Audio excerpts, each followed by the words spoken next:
Hello and अस्सलाम वालेकुम, it's me Mohammad Faraz and this is my official page. Do like and share my videos. आप किसी शख्स को कॉल करते हैं, वो आपकी कॉल रिजेक्ट कर देता है। आप उसको एसएमएस करते हैं, आपके एसएमएस का रिप्लाई नहीं करता। आप उसको बार बार कॉल करते हैं, बार बार एसएमएस करते हैं, बट वो किसी भी चीज़ का आपको रिप्लाई नहीं करता। आप उस शख्स को बार बार कॉल इसलिए कर रहे होते हैं कि वो शख्स आपके लिए इंपॉर्टेंट होता है। उस शख्स से आप प्यार करते हैं, उस शख्स की आप केयर कर रहे होते हैं, बट आप उसकी इतनी ज़्यादा केयर करते हैं, उससे इतना ज़्यादा प्यार करते हैं कि आप अपने आप से प्यार करना भूल जाते हैं। आप अपने आप से तो प्यार नहीं कर रहे होते, बट दूसरे शख्स से आप बहुत ज़्यादा प्यार कर रहे होते हैं। अगर कोई आपकी ज़िंदगी से दूर जाना चाहता है तो उसको दूर जाने दीजिए। Let them walk away, let them go. अगर वो आपसे दूर चले जाते हैं तो आपके ट्रू फ्रेंड नहीं है।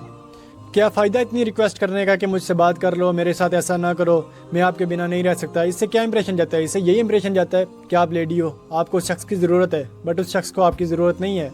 वो शख्स तो आपके लिए इंपॉर्टेंट है, बट उस शख्स के लिए आप इंपॉर्टेंट नहीं हो।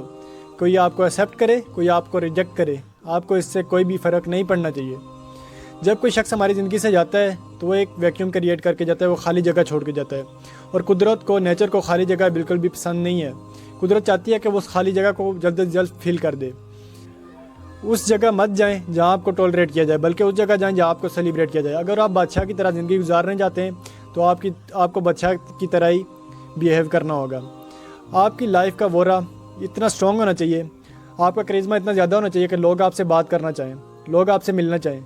और वो शख्स कितना अनलकी था जो कि आपके वर्थ को नहीं पहचान सका, आपको नहीं पहचान सका। ग्रामवेल ने कहा था कि हमारी ज़िंदगी में एक दरवाज़ा बंद हो रहा था तो हम उस पर इतना अफसोस करते हैं, इतना उस पर हम रोते हैं, हम नोटिस ही नहीं करते उस दूसरे दरवाजे का जो हमारी ज़िंदगी में ओपन हो रहा होता है। दरअसल ये ब्रेकअप भी एक अपॉर्चुनिटीज़ है मूव ऑन करने के लिए।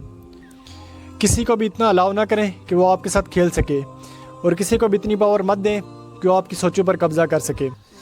लाइफ बाईसाइकिल की तरह है, अगर हम बैलेंस मेंटेन रखना चाहते हैं तो हमें मूव करते रहना होगा। कहीं ना कहीं हमारे माइंड में ये चल रहा होता है कि वो शख्स हमारे लिए बेस्ट है, वो शख्स हमारे लिए इंपॉर्टेंट है। क्या हमारे लिए बेस्ट की डेफिनेशन ये है कि कोई शख्स हमें वर्स फील करवाए, कोई शख्स हमें रुलाए, कोई शख्स हमें तड़पाए?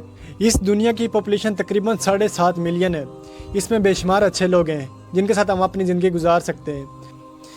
मैं जानता हूँ कि ये फेज़ आपकी ज़िंदगी का डिफ़िकल्ट फेज़ है, बट ये फेज़ हमेशा नहीं रहेगा। शर्त यह है कि आप अपने ऊपर काम करें और किसी को भी अलाउ ना करें कि वो आपके पोटेंशियल के साथ खेल सकें, आपकी सोचों पर कब्जा कर सकें। और इस वीडियो को हर उस शख्स तक ज़रूर शेयर करें जो कि ब्रेकअप की पेन में है।